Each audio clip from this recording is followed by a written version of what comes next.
রাজধানীর ব্যস্ত শহরে প্রতিদিনই হারিয়ে যায় মানুষের প্রয়োজনীয় নানা জিনিস, কখনো চুরি, কখনো ছিনতাই, আবার কখনো ভিড়ের মধ্যে অসাবধানতার হারিয়ে যায় স্মার্টফোনও।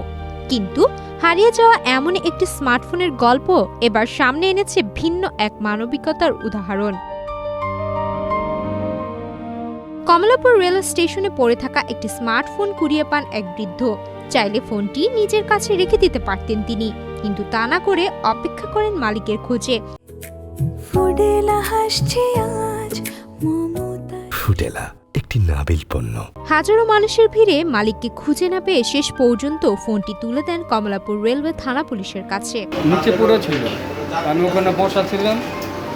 আমি আবার যাবো চট্টগ্রাম চট্টলা এক্সপ্রেসে আর কি রাত্রে, তখন পড়ে আসছিল, তখন এটা পাইছি। পয়সা পাওয়ার পর আপনাদের ওখানকার যে ডিউটিগত অবস্থার লোক ছিল ওনাদের কাছে বললাম, ওনারা বললো যে আপনি অফিসার সাহেবের কাছে জমা দেন।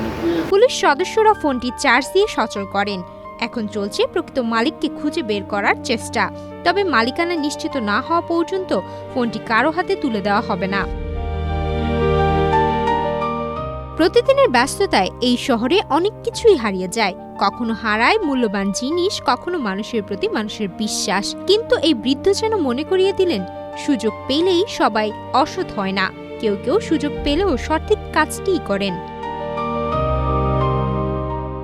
হয়তো ফোনটির মালিক এখনো জানে না তার হারানো ফোনটি কোথায় আছে, তবে এইটুকু নিশ্চিত, হাজারো মানুষের ভিড়ে সেটি এমন একজন মানুষের হাতে পড়েছিল যিনি ফোনটিকে নিজের করে নেননি।